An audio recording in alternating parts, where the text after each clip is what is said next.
맞습니다. 오늘 저는 이사야서 13장에서 14장 있는 말씀을 가지고 열방의 하나님의 경고 1 주보하고는 상관이 없습니다. 오늘 하나님께서 우리에게 하나님 말씀대로 살아라 하면서 무거운 멍에를 우리에게 뒤집어 씌워놓고 고생 좀 해봐라 이런 소리를 안 하시는 우리 하나님이심을 알 수 있죠. 어디서요? 우리 주 예수 그리스도께서 수고하고 무거운 짐진 자들아 다 내게로 와서 짐지고 산들 던지 골린 들으라 소리 한 적이 없습니다. 멍에를 배우라고 말씀하셨습니다. 그런데 예수님 오시기 전 약 700년 전에 하나님의 선지자 이사야에게 하나님께서 말씀을 주셨는데 아주 무거운 그런 멍에와 같은 말씀을 주셨습니다. 그런데 이사야에게만 그렇게 무거운 말씀을 주신 것이 아니고 선지자들에게 하나님의 말씀을 전달하는 나비들에게 무거운 말씀을 주셨는데 이사야에게도 오늘 주셔서 그 말씀을 우리가 살펴볼 것입니다. 이 무거운 말씀 가운데서 놓치지 말아야 될 것은 왜 하나님께서 이런 말씀을 주셨을까? 왜 이런 시험 코로나를 막 이렇게 하지 말고 이런 일이 왜 생겼을까? 그것을 먼저 생각하는 하나님의 백성들 되기를 원합니다. 아무리 원인을 규명하고 탓한다고 회복되지 않습니다. 그 삶에서 돌이킬 때에 하나님의 긍휼하심이 입혀지는 그런 경험을 우리로부터 시작하여서 온 지구촌에 있는 사람들이 경험할 수 있기를 원합니다. 오늘 이사야서를 우리가 13장부터 볼 것인데 이사야서는 66장까지 있습니다. 그래서 1장에서 35장까지는 심판에 대해서 말씀을 하고 있습니다. 그리고 36장부터 39장까지는 역사적 사건을 기록하고 있고 또한 히스기야에 대한 그런 업적도 나와 있기도 합니다. 그리고 40장부터 66장까지는 회복의 말씀을 주시고 있다. 이 세 부분으로 우리가 나누어서 하나님 말씀을 읽고 또한 우리의 삶에서 바로 적용을 해 나갈 수 있기를 원합니다. 자, 그래서 우리는 1장에서 35장까지 첫 묶음을 보고 있습니다. 이 첫 묶음 속에서도 1장에서 12장까지를 나누어서 볼 수 있는데 유다의 심판에 대해서 1장에서 12장까지 지난 시간까지 우리가 보았습니다. 그런데 그러면 심판에 대해서만 말씀을 하셨느냐? 그것만은 아니었습니다. 임마누엘의 말씀도 있었고 이세의 줄기에서 삭이 나타난다. 그리고 메시아가 오신다. 그리고 유다가 나중에 회복될 것이다 라는 말씀까지 주시고 있는데 그러나 유다가 심판받는다는 말씀이 훨씬 더 많은 부분을 차지하고 있다는 것도 우리가 보셔야 됩니다. 그래서 오늘은 이제 1장에서 35장까지가 첫 묶음인데 그 첫 묶음 속에서 두 번째 단락인 13장에서 23장까지는 두 번째 묶음이죠. 여기에는 이제 여러 나라, 열방에 대한 심판이 기록되어져 있습니다. 그리고 첫 번째 1장에서 35장 그 묶음 속에서 세 번째 단락인 24장부터 35장까지는 미래의 닥칠 종말에 대해서 말씀을 하고 있습니다. 그래서 마지막 때에 어떤 심판이 있을 것인지를 말씀을 하고 있습니다.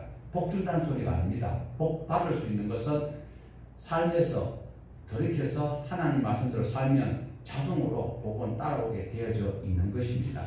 이렇게 큰 묶음으로 우리가 성경 읽어나가고 우리의 삶에 적용해 나가야 됩니다. 가방 들고 교회 와서 기도하고 헌금 한 푼 넣고 그럼 하나님께서는 막 어쩔 수 없이 복을 주어야 되는 그런 의뢰 입장이 아니다라는 것을 분명히 아셔야 됩니다. 저와 여러분은 하나님의 일하라고 지원받은 피조물입니다. 하나님을 주인 삼고 하나님을 아버지로 삼고 그 신앙 안에서 살아갈 때에 신앙이라는 것은 하나님께서 말씀하신 그 법을 그대로 준수할 때에 자격과 권리와 의무가 함께하고 있다는 것을 꼭 기억을 하셔야 됩니다. 그래서 오늘 두 번째 단락인 13장에서 23장까지 나오는 그 열방의 심판에 대해서 열방이라는 것은 여러 나라를 말하는 것이거든요. 그래서 오늘 13장 1절에 어떻게 시작이 되고 있습니까? 23장까지 유다 주변 나라에 대한 심판을 쭉 연결을 하고 있는데 나라 이름들이 쭉 나오고 있습니다. 바벨론으로서 시작해서 아수르 그리고 예루살렘까지 심판되고 블레셋, 모압, 다메섹, 시리아, 구스, 애굽, 에돔, 아라비아, 두로뿐만 아니라 어디까지 하나님의 성전이 있는 예루살렘까지 심판을 하시겠다라고 하나님께서 선지자 이사야를 통하여서 아주 무겁다기보다도 무서운 경고인데 이사야는 무겁지요. 왜? 심부름을 하는데 듣기 좋고 좋은 소식 전달하러 가면 전달하는 자도 기쁜데 상대방에게 아주 안 좋은 결과를 전달하러 가는 그 사람은 자기 잘못은 아닌데도 전달하러 가는 사람이 결과를 알고 갈 때에는 굉장히 마음이 무겁다는 거예요. 그래서 이사야가 무거운 그런 말씀을 하나님의 백성들에게 전달하고 있다. 그래서 여기서 경고라는 이 말씀은 왜 하나님께서 경고를 하신다를 먼저 생각해야 되는 것이지 경고를 피하기 위해서 방음막을 치든지 이러면 안 된다는 거예요. 그래서 경고가 무엇이냐? 히브리어로 보면 주드라는 단어를 마사라는 단어를 사용하고 있어요. 마사가 무엇이냐 하면 짐, 신탁 그런 의미도 있지만 들어 올린다, 무거운 그리고 곡물, 운반 이런 의미도 있어요. 그러니까 선지자 이사야에게 하나님의 무서운 심판의 말씀을 전달하기 때문에 이사야는 무거운 거예요. 그리고 괴로운 거예요. 그것을 오늘 이사야가 하나님의 백성인 저와 여러분에게 전달하고 있다는 것을 보셔야 돼요. 이거는 구약이니까 옛날 지나간 것이다. 이렇게 하면 안 되는 거예요. 왜? 지나간 이 사람들, 이 시대의 주인공들이 잘했을 때 하나님 상을 주시고 잘못하였을 때 벌을 내리는 것을 우리가 보고 배워서 하나님 말씀 안에서 바로 신실하게 살아가는 것을 기록한 것이에요. 책파를 묻기 위해서 성경을 만든 것이 아니라는 거 아시죠? 거기라도 한번 어떻게 해주세요. 자, 하나님께서는 이사야 선지자를 통하여서 환난의 말씀을 전달하라고 명령이 하달될 때에 이사야는 굉장히 무거운 마음으로 하나님의 백성들에게 전달할 수밖에 없습니다. 선지자들, 이사야뿐만 아니고 모든 선지자들이 예레미야도 그랬고 에스겔은 바벨론에 끌려가서도 있지만 예레미야는 두들겨 맞고 죽을 고비 속에서도 하나님의 말씀을 전달해야 되는 입장이다 보니까 얼마나 안타까워요. 에스겔 같은 경우에는 아내도 죽여버렸어요. 하나님께서. 그런데도 하나님의 말씀을 전달해야 되는 이 선지자들의 애틋한 마음, 오늘 저와 여러분은 다 하나님 말씀을 전달해야 될 랍입니다. 복음을 증거해야 될 전도자들이다라는 거예요. 기쁘고 즐거운 소식, 기쁜 소식이 왔습니다. 예수 믿고 구원받고 천국 갑시다. 그건 기쁜데 이 사람들이 지금 그 삶에서 돌이켜야 그 결과를 선물 받을 수 있는 것을 전달하는 사람 입장에서는 여러 가지로 불편하더라는 거예요. 특별히 오늘 이 시대 목사님들이 이 방송을 보는 사람 역시 마찬가지예요. 목사들이 복받을 소리만 하지 말고 자기 교회 성도들의 삶이 수정되지 않고 그것이 교정되지 않는 가운데 복을 더 부어주시면 그거예요. 그릇 속에 오염이 가득 찬데 거기에 귀한 음식을 담아주면 먹을 사람 누가 있어요? 하나님의 백성이 깨끗한 그릇이 되어야 되는데 깨끗지도 못한 삶을 살아가는 그들에게 복음을 집어넣어봐야 같이 설교통에 들어갈 수밖에 없다는 사실을 목사들은 회개하고 각성하고 복음을 전도해야 돼요. 성도들이 잘못하는 게 아니라 목사들이 잘못하기 때문에 그런 거예요. 오늘날 목사부터 회개를 해야 돼요. 하나님의 말씀을 상대가 받아들일 수 있는 깨끗한 그릇을 만들기 위한 기초 작업을 하지 않냐고. 무조건 교회 오면 복 받는다, 예수 믿으면 복 받는다. 하나님이 장사꾼입니까? 절대로 그건 아니다라는 거예요. 오늘 하나님께서 이사야 선지자를 통하여서 경고하시는 이 말씀은 정말 무거운 마음으로 저와 여러분이 받아들여야 된다라는 것입니다. 하나님께서 왜 경고할까요? 내하고 상관이 있고 관계가 있을 때에 관심이 가고, 내 아들 아닌데 남의 아들 요즘 간섭하면 난리가 나요. 식당 같은 나오는 데서도 애들이 막 난잡하게 다니는데 옆에 점잖은 분이 야 그렇게 다니면 못 써 이러면요 젊은 세대들은 안 하는 애들은 눈을 쇠모제비를 뜨고 쇠모라고 하면 다이아몬드형으로 뜨고 왜 나무에 기죽이느냐고 이렇게 이야기하는 시대단 말이에요. 오늘 저와 여러분은 오늘도 하나님께서 관심이 있어서 사랑하셔서 우리에게 경고를 내린다는 것을 꼭 기억을 하셔야 됩니다. 이제 하나님께서 한 나라씩 이제 어떤 심판을 내릴 것인지 경고하시는 그 말씀을 잘 들어보셔야 되고 오늘 또 이 경고가 나에게 해당되는지 안 되는지를 점검을 해 보시기를 바랍니다. 점잡되고 좋은 옷 입고 앉아가지고 폼 잡고 있다고 하나님께서 복 주는 건 절대로 아니니까 오늘 신경을 확 가지고 뒤집어 놔놓고 예수님 보혈로 싹 씻고 그리고 예비된 복을 하나님 주신 것에 주어진 것에 감사할 수 있는 동안 가족 되기를 원합니다. 오늘 이 시대에 우리에게 하는 경고인 것을 꼭 기억을 하셔야 됩니다. 그래서 오늘 첫 번째 바벨론에 대한 경고가 나오고 있습니다. 자, 바벨론이라는 나라에 대해서 우리는 성경 안에서 여러 곳에 나오는 것을 찾아볼 수가 있습니다. 이 바벨론은 한 5가지로 우리가 정리를 해 볼 수가 있습니다. 성경 속에서 한 5가지 바벨론이 나와요. 우리는 바벨론이라고 하면 다 똑같은 줄 아는데 아니다 말이에요. 원시 바벨론이 있어요. 그 다음에 고대 바벨론이 있어요. 그리고 신바벨론이 있어요. 그리고 영적 바벨론이 있고 마지막 바벨론이 있다라는 거예요. 우리는 그냥 바벨론에게 다 똑같은 건 줄 알고 있는데 아니다라는 거예요. 이 5가지의 바벨론이 성경에 등장하고 있습니다. 그래서 첫 번째 바벨론은 어때요? 창세기 10장에 보면 함의 후손 니므롯이 이 바벨론을 바벨에서 탑을 쌓아가지고 그러니까 금방 생각이 나지요. 바벨탑 쌓았던 그 지역이 바로 바벨이에요. 이것이 원시 최초의 바벨이다. 바벨론이라는 거죠.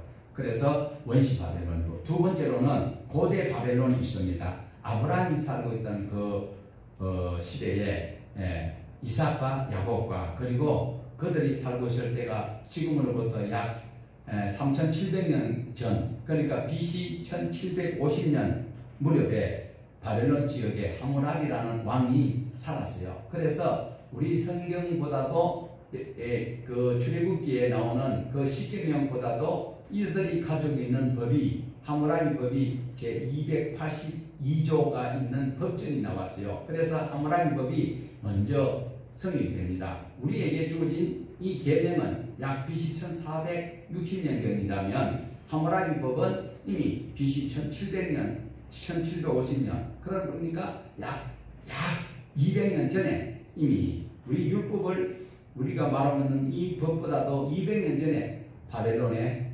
하므라비가 만든 법이 있었던 그것이 고대 바벨론이다라는 것입니다. 그리고 오늘 우리가 보고 있는 이 13장에 나타나는 바벨론은요 이제 신바벨론입니다. 이 신바벨론은 기원전 625년에 아수르로부터 독립을 하겠다라고 독립운동을 하여서 BC 612년에 그들이 아수르의 수도인 니느웨를 무너뜨리고 그들이 이제 독립국가가 되는데 그것이 신바벨론 오늘 등장하고 있는 바벨론입니다. 이것은 기원전 539년에 페르시아 메대가 연합하여서 이 바벨론이 또 무너지게 되는데 이사야 13장에 오늘 본문에 나오는 바벨론이 망하게 되는 그 장면에 그 지휘자가 바로 메대와 페르시아의 그 연합군이 바벨론을 멸망시키고 있다는 거예요. 그래서 신바벨론이 멸망이 되는 것입니다. 이제 이런 다음에 네 번째 바벨론이 바로 이제 등장하는데 이것은 전 세계를 지배하려고 하였던 로마예요. 로마. 그런데 그 로마를 영적 바벨론이라고 이렇게 부르는 것입니다. 그런데 영적 바벨론도 무너질 수밖에 없어. 무너져요. 그리고 마지막으로 보면 다섯 번째 바벨론은 요한계시록 14장 8절과 그리고 18장 2절에 나오는 이 바벨론이 또 나와요. 이게 이제 마지막 바벨론이다. 그래서 바벨론은 5 종류가 있다. 이 5가지 종류의 바벨론이 전 세계를 장악하는 것처럼 굉장히 어마어마한 큰 강대국 제국이었지만 결국은 무너졌다. 결론은 무너진 이유는 강포하고 교만하였기 때문에 무너졌다. 그러니까 이 자리에 계신 여러분, 잘생긴 선남 선녀 여러분이 교만하면 멸매한다라는 걸 기억을 하십시오. 자, 오늘 이사야 13장에 나오는 이 말씀을 전가하고 있는 이사야 당시에는 바로 이사야가 예수님 오시기 약 700년에서 이쪽 저쪽 30년, 그러니까 1000년이 될 수도 있고, 아니 730년 될 수도 있고, 또 670년 될 수도 있는 이런 시기에 이사야가 활동을 했습니다. 그때에 이 바벨론이 강대국이었느냐? 아니에요. 아수르의 속국이었어요. 그러니까 아수르에서 벗어나기 위해서 그들이 온갖 독립운동을 다 하여서 이제 점점 힘을 키워가고 있었는데, 10장에서 보았던 것처럼 하나님께서 아수르가 교만했잖아요. 그래서 바벨론을 들어서 아수르를 심판해버렸어요. 오늘 13장과 14장에는 그 아수르를 무너뜨릴 만큼 힘이 커졌던 바벨론이 멸망을 당하게 되는 것을 오늘 우리가 보게 된다는 것입니다. 결론부터 말씀드리면 바벨론이 또 오래 가느냐? 안 가요. 왜? 조금 전에 말씀드린 것처럼 교만하기 때문에. 하나님 교만한 것은 절대로 용서를 안 해요. 교만한 사람은 왜 교만한 걸 용서를 안 할까요? 잘생기신 장로님 아버지가 잘생기신 분 말씀 한번 해보세요. 교만한 것이 첫째 뭐 때문에 하나님이 싫어할까요? 하나님을 인정하지 않는 것이 교만이거든요. 하나님 말씀대로 사는 사람은 교만할 끈들기가 없어. 그런데 교만이라고 하면 결론을 말씀 지으면은 하나님을 인정하지 않는 것이 교만이다. 하나님 말씀대로 안 사는 것이 교만이다. 하나님은 교만은 막 싫어하십니다. 우리 18절 같이 한번 보십시다. 하나님께서는 거룩한 사람을 들어서 이들을 심판하시겠다고 합니다. 누구를? 바벨론이 하도 교만하기 때문에. 13장 18절 우리 같이 보십니다. 메대 사람이 활로 청년을 쏘아 죽이며 태의 열매를 긍휼히 여기지 아니하며 아이를 애석하게 보지 아니하리라. 자, 거룩하게 구별한 사람 누굴까요? 바벨론이 지금 교만해 있어요. 그럴 때 하나님께서 거룩한 사람을 들어서, 거룩한 사람이라는 것은 바로 메대 사람을 통하여서 하나님이 하실 일을 미리 보여주고 있습니다. 지금 일어난 일을 기록한 것이 역사서거든요. 그런데 지금 이건 예언서예요. 미래에 일어날 일을 이사야 선지자를 통하여서 그들이 돌이키어서 살 수 있도록 하기 위해서 기회를 주신 것입니다. 경고하신 것이거든요. 예고하신 것이다라는 것입니다. 멀리 있는 먼 나라 용사들이 어디 사람일까요? 바로 메대 사람이다라는 것을 성경에서 정확하게 기록을 하고 있습니다. 그렇다면 하나님께서 거룩하게 구별하여 세운 사람은 누구일까요? 이것은 바로 우리가 성경을 읽을 때 이 구절에 매이거나 이 장면에 매여 있으면 해결이 잘 안 돼요. 그래서 어떻게 해야 되는가 하면 우리는 1장부터 66장까지를 자세히 살펴보셔야 되고, 반복적으로 보시면은요, 지금 이 문제가 앞에서 답이 나올 수도 있고 또 앞에 문제가 뒤에 답이 나올 수도 있다는 것을 우리가 성경을 반복적으로 읽을 때 알 수가 있다는 거예요. 답은 성경 안에 다 이미 예언이 되어져 있다는 거예요. 그래서 우리가 부분적으로 보다 보면 그 의미를 못 깨달을 수 있어요. 그래서 성경을 반복적으로 66번을 우리가 부지런히 살피고 읽어야 돼요. 몇 구절 줄쳐놔놓고 그거 믿으면 복 받는 것은 절대로 아닙니다. 하나님께서 하시는 말씀, 이것을 우리는 잘 익숙하게 보셔야 됩니다. 자, 지금 오늘 아날로그로 예배를 드리기 때문에 찾아야 됩니다. 이사야서 45장 1절을 빨리 찾았어요. 45장, 이사야서 45장 1절을 한번 찾아서 읽어보시겠습니다. 하나님께서 먼 사람, 거룩한 사람을 들어서 이들을 치겠다라고 말씀하시는데 그 말씀을 우리가 한번 보자라는 것이죠. 그래서 이사야 45장 1절 찾아서 우리 같은 목소리를 봅니다. 여호와께서 그의 기름 부음 받은 고레스에게 이같이 말씀하시되 내가 그의 오른손을 붙들고 그 앞에 열국을 항복하게 하며 내가 왕들의 허리를 풀어 그 앞에 문들을 열고 성문들이 닫히지 못하게 하리라. 자, 이사야서 13장 3절에 있는 하나님께서 거룩하게 구별한 자들에게 명령을 내릴 것이다 라고 말씀하신 그 명령을 하달받은 자가 바로 고레스라는 사람이다라는 것입니다. 거룩하게 구별하는 자는 하나님이시고, 아니 자가 아니고 거룩하게 하신 자격을 주신 분 하나님이시고, 그 다음에 45장에 계속 보면 하나님께서 고레스에게 고레스가 아니고 고레스가 기름을 부음을 받았다. 더 읽어보면은요, 나의 목자라고 하나님께서 말씀을 하고 있습니다. 기름 부어 세웠다. 이 말씀은 하나님께서 거룩하게 구별했다라는 말씀입니다. 고레스는요, 이스라엘을 해방시키 준 자가 되고 있어요. 그러니까 실제로는 메대 파사에 있었던 이 사람들은 하나님의 성민이 아닙니다. 그런데도 하나님께서는 전 세계 우주요, 전 사람들의 주인 되시기 때문에 우리가 말하는 교회 안에 안 들어온 사람은 다 지옥 갈 사람을 여기고 있지만 교회 안에서 지옥 갈 사람도 있다니까요. 여자와 남자도. 그러나 교회 바깥에서 하나님의 말씀 아직까지 접하지 못하지만 구원받아야 될 그런 모든 준비를 갖춘 자가 바로 고레스라고도 볼 수가 있다는 것입니다. 그래서 하나님께서 필요에 따라 하나님은 얼마든지 사용하신다. 예, 신약에도 있습니다.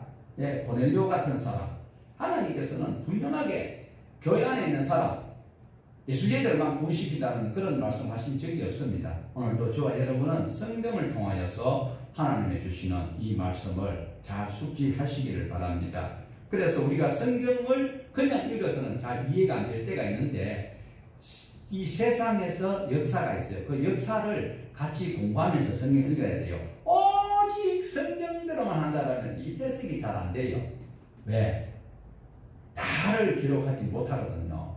우리 구원 얻기에 필요한 부분만 해도 이만큼 두껍다고 여겨지는 성경이기 때문에 오늘 저와 여러분은 세상에서 일어나고 있었던 것을 기록한 그것이 역사입니다. 그 역사도 함께 배워가면서 하나님의 말씀을 읽어갈 때에 훨씬 더 잘 기억할 수 있다는 거예요. 그래서 바벨론이라는 나라는 기원전 612년에 아수르로부터 독립을 하게 된다는 것을 말씀하십니다. 그런데 그 나라도 결국은 무너지더라. 그러면 바벨론이 어떤 나라인지를 여러분, 바벨론 하니까 어떤 나라인지를 알아야 조금 더 우리가 실감 있게 하나님 말씀을, 그리고 하나님의 행하심을 더 찬양할 수 있을 것입니다. 신할 땅에 바벨에 탑시하는 것도 대단한 사건이었지만 지금 성경에 나타나고 있는 이 신바벨론 제국은 어떤 제국인고 하면은요, 예레미야서를 통해서도 말씀을 하셨고, 그 다음에 또 이사야서를 통해서도 계속 그렇게 말씀을 하고 있습니다. 그런데 바벨론의 이 사람들이 이스라엘 사람들을 세 차례나 공격하여서 잡아갔습니다. 그런데 바벨론에 잡혀가는 그것은 기한을 하나님께서 정해놓으셨기 때문에 그 바벨론이 지금 무너지면 이스라엘 사람들은 해방이 되기 때문에 잡혀가도 하나님 앞에 감사하면서 갈 수 있어야 되는데 하나님을 인정하지 아니하는 이런 상황이 있습니다. 자, 바벨론이 어떤 것인가 소개한다고 해놓고도 약간 객길로 빠졌는데, 바벨론이라는 이 어마어마한 도시가요, 성경에서는 기록을 안 하고 있는데 역사가인 헤로도토스가 쓴 그 히스토리라는 책에 보면 이 성벽 둘레가 91km예요. 여기서 대구까지가 140 몇 킬로거든요. 그러면서 성벽을 쌓았는데 성벽 높이가 100m예요. 100m. 파남동에 4단지가 저게 한 15m 정도 하고 될동 10층 높이가 몇 미터요? 잘 모르겠다. 좌우지간에 100m. 그러면서 이 성곽 두께가 이중으로 되어 있는데요. 35m예요. 35m. 여기서 여기까지가 11m, 13? 이 정도밖에 안 되는데 이중으로 되어 있고요. 그리고 그 안에, 성 안에다가 물이 이래 돌아오기 때문에 바깥에서 무슨 전쟁이라든지 상관없이 그 안에서 식량을 조달할 수 있을 정도로 그렇게 해놓고, 그 다음에 그 성 둘레에다가 해자라고 해서 물을, 그 유프라테스 강물을 돌아가게 만들어가지고 물 때문에 강을 건널 수 없어서 그 성을 침범할 수 없도록 만들어놓고, 그들이 성문을 열면 다리가 되고 닫아버리면 성이 되어버리기 때문에 청동문이 100개나 된대요. 문을 청동문을 100개나 만들어 놓고 높이가 100m, 두께가 35m, 둘레가 약 90km. 그러면 누가 들어올 수 있겠어요? 그러니까 그 나라가 무너진다 소리를 했을 때에 누구라도 정신이 있다 없다 이야기할 거예요. 정신이 없는 소리라고 이야기할 거예요. 그런데도 하나님께서는 메대와 페르시아를 통하여서 그것을 무너뜨려 버리겠다라는 것입니다. 그 무너진 이유가 무엇일까요? 바로 교만 때문에 그렇다라고 말씀을 하고 있습니다. 이때에 일어났던 사람이 누구냐면요, BC 539년에 하나님께서 기름을 부어서 이 일을 하도록 한 사람이, 바벨론이 무너져야 하나님께서 예레미야와 이사야와 에스겔을 통하여서 70년 뒤에 돌아온다고 했던 이 약속이 이루어지기 때문에 그 큰 바벨론이 무너지도록 하기 위해서는 BC 539년에 하나님이 사용하시는 곳, 특별히 하나님께서 지정하여 세운 일꾼이 고레스라는 거예요. 고레스가 다스리던 메대와 페르시아가 연합하여서 그 바벨론을 무너뜨려버렸다.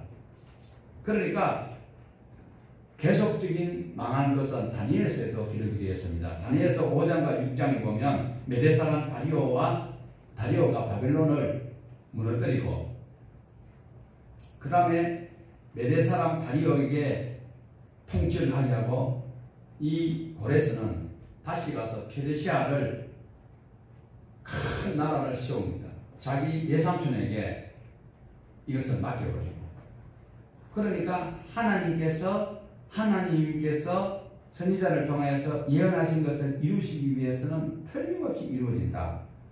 이것을 오늘 우리에게 교훈하고 싶다는 거죠. 그래서 1차적으로는 이 예언이 유대의 사람들이 바벨론의 포로로 끌려갔는데, 그렇게 거만한 나라들이 결국은 하나님 말씀을 따라 살지 않기 때문에 심판을 받았어.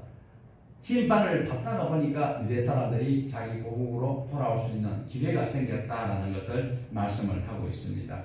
그래서 오는 세대가 이 예언의 말씀, 성경 통하여서 우리는 아멘하고 있는데요, 성경을 연구하는 신학자 중에서는 이것을 못 믿겠다고 이야기하는 자들이 있습니다. 어떻게 해서 미래에 일어날 일들을 예언했는데 그것이 정확하게 그것이 이루어지느냐? 그러니까 이것은 이사야가 다 쓴 것이 아니고, 이사야가 이름이 비슷한 사람, 제1 이사야, 제2 이사야, 제3 이사야가 이것을 역사를 자기가 경험하고 기록했을 것이다 라고 이렇게 믿고 있는 사람들이 많이 있어요. 다니엘서도 보면 5장과 6절에 바벨론이 멸망을 하는데 메대 사람 다리오가 나오고 고레스가 나오고 이런 것들이 어떻게 정확하게 그것이 이루어지느냐? 그래서 다니엘의 이름을 도용하여서 이렇게 했을 것이다 라고 하는 신신학자들이 많이 있는데, 그런데 저 여러분이 귀를 기울이고 미혹되면 신천지에 빠지는 것보다 더 악하게 하나님을 오해할 수 있다는 것을 꼭 기억을 하셔야 되는 것입니다.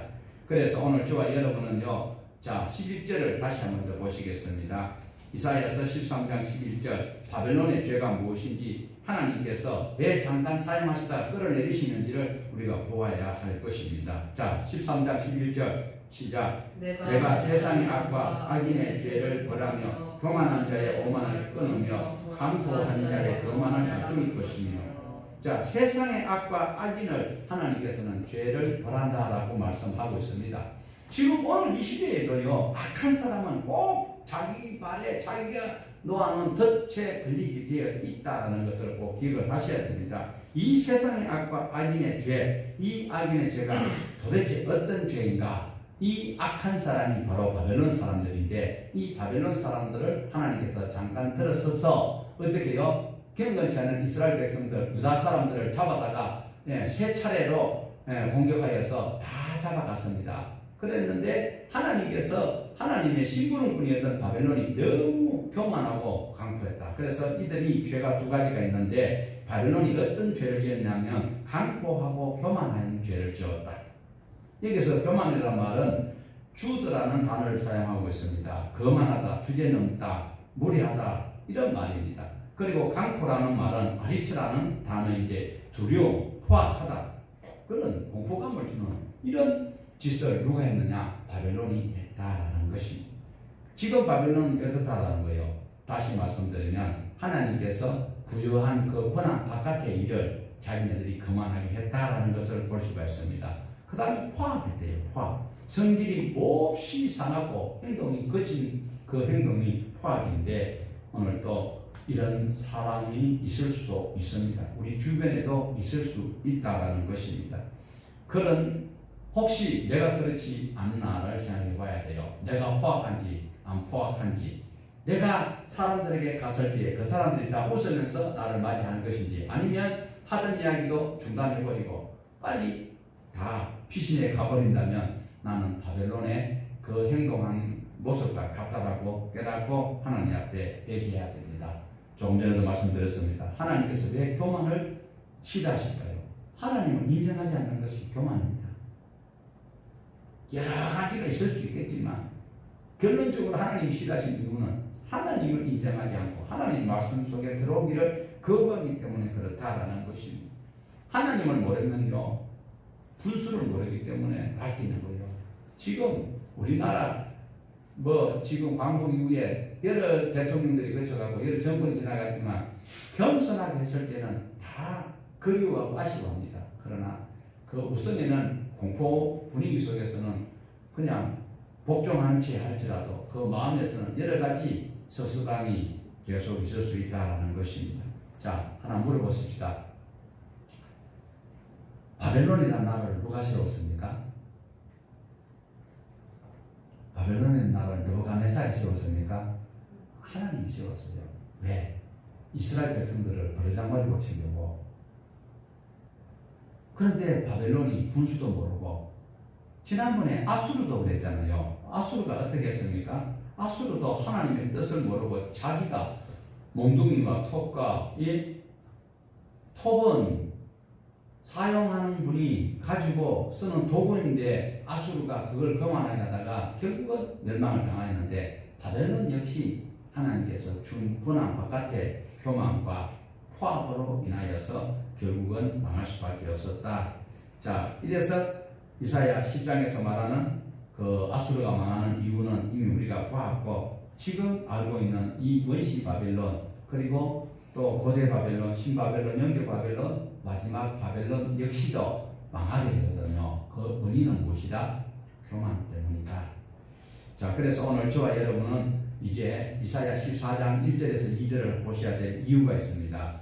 자, 바벨론이 무너지는 그 일들을 쭉 이야기하고 있는데 14장 1절에서 2절을 같이 보시겠습니다. 여호와께서 야곱을 긍휼히 여기시며 이스라엘을 다시 택하여 그들의 땅에 두시니 야곱과 족속과 연합하여 그들에게 예속될 것이며 민족들이 그들을 데리고 그들의 본토에 돌아오리니 이스라엘 족속이 여호와의 땅에서 그들을 얻어 노비로 삼겠고 전에 자기로 사로잡던 자들을 사로잡고 자기를 압제하던 자들을 주관하리라. 자, 이스라엘이 이제 어디서? 바벨론에서 돌아오게 될 것이다. 그리고 자기를 억누르던 자들을 도로 다스리게 될 것이다. 3절부터는 바벨론에서 돌아왔던 이들이 바벨론을 조롱하는 그런 노래를 부를 것이다 라고 이야기를 하고 있습니다. 지금 이 일은 이루어지지 않았습니다. 지금 며칠 후 아니면 몇 년 후, 멀리 볼 때는 200년 뒤에 일어날 일을 이사야가 지금 예언하고 있어요. 아직까지 이들이 잡혀가지 않았어요. 그런데 일어날 일들을 이렇게 경고하면 어떻게 해야 돼요? 말씀 안에서 자기 자신을 살펴야 된다는 것이죠. 오늘도 앞으로 어떤 일이 일어날 것인지를 하나님께서는 항상 말씀을 하고 지평하십니다. 아모스 선지자를 통하여서, 선지자들을 통해서 예언하지 아니하고 하나님께서 지평하신 법이 없습니다. 왜? 사람이 많으시기 때문에. 우리는 상대방 약점을 잡아서 몰래 공격을 하는 것이 이 세상의 처수습니다. 하나님의 사람은 먼저 경고를 하고, 그리고 돌이키지 아니할 때 최소의 제일 약한 벌을 하시는데도 우리는 죽겠다라고 아우성을 치고 있다는 것입니다. 오늘도 저와 여러분이 바벨론에 잡혀가기 직전에 예레미야 선지자를, 그리고 여러 선지자를, 또 이사야 선지자를 통해서 말씀을 하였던 그 말씀대로 살았더라면, 항복했더라면 시드기야 왕이 안 죽었을 거예요. 하나님의 말씀을 무시하기 때문에 두 눈이 뽑히고 자식들이 죽고, 그리고 쇠사슬에 묶여서 포로로 가게 되었다는 것 또한 기억을 하셔야 됩니다. 그러면서 이제 중요한 것은요, 앞으로 이런 일이 일어나게 될 것인데, 언제요? 150년에서 길게는 200년 후에 일어날 것을 예언하고 있습니다. 그럼에도 불구하고 바벨론이 망하게 되는데, 바벨론이 망하면 어떻게 될 것이다, 이것을 노래로 지어서 만든 것이 바로 이사야서 14장 우리 4절에서 7절을 같이 읽어보시겠습니다. 7절을 이것을 노래를 부르고 있는, 풍자로 하여서 노래를 부르고 있는 거예요. 자, 같이 보십니다. 4절에서 7절. 너는 바벨론 왕에 대하여 이 노래를 지어 이르기를, 압제하던 자가 어찌 그리 그쳤으며 강포한 성이 어찌 그리 피하였는고, 여호와께서 악인의 몽둥이와 통치자의 귤을 꺾으셨도다. 그들이 분내어 여러 민족을 취대 시기를 맞이 아니하였고 노를 박하여 열방을 억압하여도 그 억압을 막을 자가 없더니, 이제는 온 땅이 조용하고 평온하니 무리가 소리 높여 노래하는도다. 자, 누가 망했다고요? 바벨론이 망했어요. 이 악한 바벨론이 무너지니까 주변 전 나라들이 평화를 누리게 되었다라는 거죠. 이제는 살았다 하면서 안도의 한숨을 쉬면서 부르는 노래가 바로 4절에서 7절까지였습니다. 이 악한 나라, 강포한 나라가 무너질 때에 기뻐하는 것입니다. 악한 자가 구속되면 사람들이 대리만족을 누리는 것처럼. 자, 우리 8절에서 10절 다시 보십니다. 향나무와 레바논의 백향목으로 너로 말미암아 기뻐하여 이르기를, 네가 넘어져 있은즉 올라와서 우리를 베어 버릴 자가 없다 하는도다. 아래에 서울이 너로 말미암아 소동하여 네가 오는 것을 영접하되 그것이 세상의 모든 영웅이 너로 말미암아 움직이게 하며 열방의 모든 왕을 그들의 왕자에서 일어서게 하며 그들은 내게 말하여 이르기를, 너도 우리같이 연약하게 되었느냐, 너도 우리같이 되었느냐 하리로다. 자, 이것이 무슨 이야기냐면요, 바벨론 왕이 온 나라를 공격해서 여러 왕들을 다 죽였잖아요. 그런데 그들이 다 음부에 내려가 있는데, 결국은 음부에 있던 사람들이 한 다른 나라의 약국에서 강국에게, 바벨론에게 억압을 당해서 죽임을 당하였던 이들이 어디 갔단 말이에요? 음부에 가 있어요.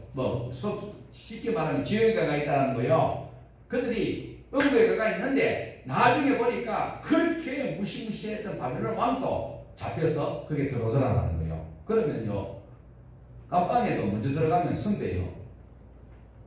그러니까 바벨론 왕이 막 세상에서는 막 큰 소리 치고 막 했는데, 음부에 가보니까 자기가 다 어신이고 죽였던 그 왕들이 자기 고참이 되어 있다는 거예요. 이것을 노래를 부르고 있다는 거예요. 그러면서 그들이, 야, 그렇게 기세등등하고 어마무시하던, 아이고 막 비아냥거리면서, 아이고 바벨론 왕도 여기 오는군요 이러면서 이야기하고 있는 거예요.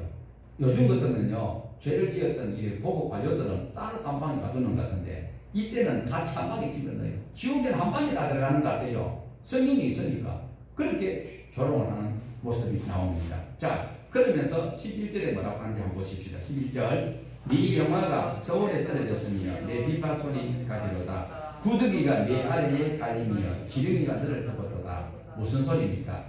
아이고 바벨론, 너 그렇게 세상에서 부귀영화를 누리며 영원히 살것같이 큰 소리 떵떵 치더만은, 예수를 믿느니 내 주먹을 믿으라고 까불락거려서 했더만은 결국은 구더기를 깔고 지팡이를 입을 삼고 너도 별 수 없구나, 이렇게 조롱하고 있다는 거예요. 그래서 12절부터 유대인들이 잘 아는 노래를 통하여서 그 유대인들이 천사 타락에 대해서 이야기하고 있는 그 장면이 나옵니다. 자, 천사장 루시프가 교만하다가 결국은 하나님께서 교만 꺾어버렸던 그 장면을 이 천사 루시프와 같은 바벨론이 이렇게 당하는구나, 이 이야기를 하고 있는데, 우리가 이제 12절에서 20절까지 읽어보십니다. 빨리 보십시다.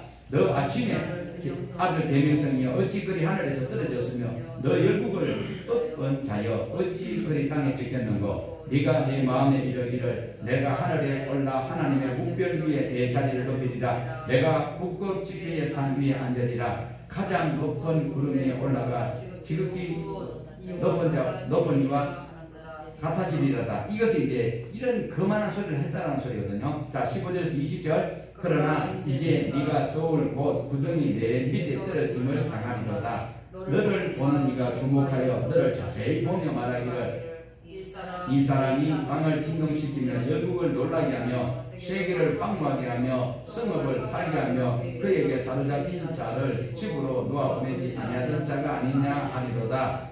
열방의 모든 왕들은 모두 각각 자기 집에서 영광 중에 자그마는 오직 너는 자기 무덤에서 내쫓겼으니 가증한 나뭇가지로 갖고 팔에 찔려 돌무덩이에 떨어진 죽음들에 둘러싸였으니 밟힌 시체와 같도다. 네가 내 땅을 망하게 하고 내 백성을 죽였으므로 그들과 함께 안장되지 못하나니 악을 행하는 자의 후손은 영원히 이름이 불러지지 아니하리라 할지라. 자, 심지어 같은 동족에게도 그들에게도 고통이 주었기 때문에 거기에서도 그 사람들이 너를 인정하지 않을 것이다. 그리고 그 후손들도 영원히 이름이 불려지지 아니할 것이다. 이런 참혹한 상황이 있을 것이다 라고 성경에서 말씀하고 있습니다.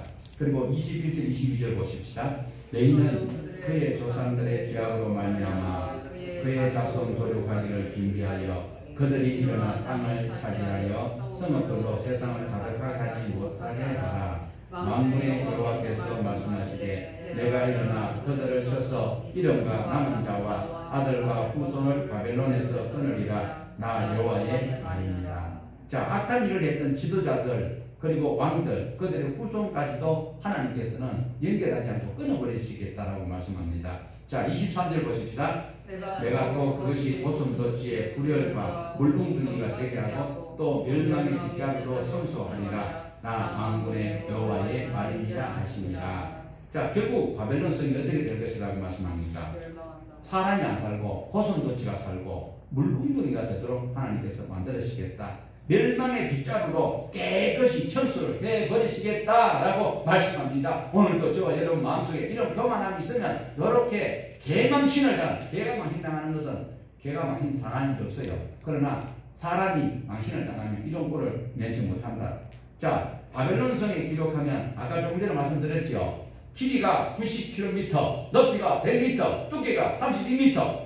그리고 강을 둘러서 성 안에 강이 있고 그리고 성 바깥에도 강이 있어서 도저히 쳐들어올 수 없는 그런 튼튼한 만세만세 할 수 있을 것 같은데도 하나님께서 무너뜨리시겠다. 어떻게 빗자루가 싹 썰어버리시겠다라고 말씀. 멸망의 빗자루로 청소하시겠다고 합니다. 결국 그래서 이들은 사람이 살지 않는 고슴도치가 살고 그리고 물웅덩이가 되도록 만들어 버리시겠다라고 말씀을 하고 있습니다. 자, 이때에 역사적인 사건이 바로 고레스가 와서 그것을 무너뜨리는 것이 아니고 시간이 지나가자 바벨론 사람들이 페르시아에게 어떻게 해요? 페르시아에게 독립하겠다라고 발부둥치니까 이때에 다리우스가 가서 완전히 돌 위에 돌 하나 남기고 다 무너뜨려 버렸다는 것입니다. 자, 이렇게 해서 교만과 포악을 일삼으면 이런 거를 면치 못한다. 꼭 기억을 하셔야 돼요. 자, 그런데 24절부터 27절까지는 아수르의 멸망을 이야기하고 있는데 바벨론의 이야기와는 조금 달라요. 우리 25절 보십시다. 내가 아수르를 나의 땅에서 파괴하며 나의 산에서 그것을 짓밟으리니 그때에 그의 멍에가 이스라엘에게서 떠나고 그의 침이 그들의 어깨에서 벗어질 것이라. 자, 아수르가 망하는 것은 우리가 식당에서 이미 봤습니다. 하나님께 서임받던 도끼, 토, 막대기, 몽둥이 같은 존재가 아수르인데 그가 주인 행사하다 보니까 망하였다라는 거예요. 그런데 아수르도 바벨론도 결론은 교만하였기 때문에 망했습니다. 28절에서 32절에 블레셋의 예언을 또 멸망을 예언하고 있습니다. 우리 29절 보십시다. 29절 블레셋 온 땅이여 너를 치던 막대기가 부러졌다고 기뻐하지 말라. 뱀의 뿌리에서 독사가 나겠고 그의 열매는 날아다니는 불뱀이 되리라. 자, 이 말씀이 어떤 시대에 성취되었는가를 생각해 볼 수 있습니다. 역대하 28장 18절 이하에 보면요, 아하스 왕 때에 블레셋이 유다를 점령했다고 기록이 되어 있습니다. 이때 아수르의 드글랏비셀이 주변 나라를 다 침략하다가 아수르의 드글랏비셀 왕이 아하스가 죽던 시기에 같이 죽게 되었어요. 그러니까 빌레셋이 죽는 것을 블레셋이 보고 기뻐할 필요 없다라는 것을 말씀하고 있어요. 그러니까 그 예고사님 잘 아실 것 같은데 아버지보다 아들이 더 독하면 뭐라 그래요? 아따 해세가 더 무섭다 이 이야기하죠. 그러니까 지금 여기서 29절에서 말씀하고 있는 것은 취도 막대기가 부러졌다고 니 기뻐하지 마라. 그 아수리의 드라빌레셋이 죽었다고 기뻐하지 마라. 그 더 악한 놈이 나올 것이다 이 소리를 하고 있는데 결국은 보면요 사로본의 후손 사내립이 와서 블레셋 여러 도시를 개박살 내버립니다. 완전 박살 내버립니다. 그러니까 당장 아수르 왕이 죽었다고 블레셋을 기뻐하지 마라 이렇게 경고하고 있습니다. 이 말씀은 또 뭡니까? 항상 원수를 사랑하는 마음, 겸손한 마음, 상대 어려움을 당했을 때에 비기독교인이 어려움을 당할 때에 우리는 반면 교사를 보고 나도 잘못하면 저렇게 될 수 있다 이런 경각심을 가지고 신앙하도록 성경에서 그리고 환경을 통해서 하나님께서는 우리에게 말씀하고 계신다는 것을 기억을 하셔야 됩니다. 자, 이 일을 누가 하시는가? 24절 한번 보십시다. 만군의 여호와께서 맹세하여 이르시되 내가 생각한 것이 반드시 되며 내가 경영한 것을 반드시 이루리라. 하나님이 생각하신 것은 반드시 된다 안 된다? 누구를 통해서 말씀하십니까? 성경을 통해서 말씀해요. 이제는 목사는 약간 살을 보태서 거짓말을 할 수도 있거든요. 그런데 성경은 정직하게 하나님 말씀을 그대로 기록된 대로 우리는 믿어야 됩니다. 26절 보십시다. 이것이 온 세계를 향하여 정한 명령이며 이것이 열방을 향하여 편 손입니다. 누가 하시는 것입니까? 모든 일을 계획하시고 관리하시고 운행하시는 분은 누굴까? 세상을 경영하시는 분은 누구다? 그런데 내 뜻대로 안 된다라고 요번에도 우리 정부에서 뭐 재난지원금을 주는데 내 뜻대로 안 된다고 과음지정 돼야 안 돼요. 정부에게도 함부로 대항하다가는 막 큰일 나요. 공공력이 요즘 얼마나 무서운지 교도소를 얼마나 크게 많이 지어놨는지. 사랑하는 여러분, 우리는 이 사실을 잊어서는 안 됩니다. 온 세상에 주관하시고 지으신 분이고 운행하시는 분은 누구시다? 하나님이시다라는 것을 절대 잊어서는 안 됩니다. 하나님은 대통령보다 높으신 분이십니다. 하나님은 왕이십니다. 하나님은 모든 우주의 주인이 되십니다. 왕이신 하나님 잊어버리고 내 마음대로 살아가는 것이 교만입니다. 하나님 인정하지 않는 것이 교만입니다. 교만은 하나님이 싫어하십니다. 사랑하는 우리 동아의 가족 여러분은 천지 마음을 만드시고 하늘의 하나님을 인정하시면서 이 코로나 원망하지 말고 주어진 환경에서 최선을 다해서 주님과 동행하는 삶을 살아가는 멋지고 예쁜 모두가 되시기를 축복합니다.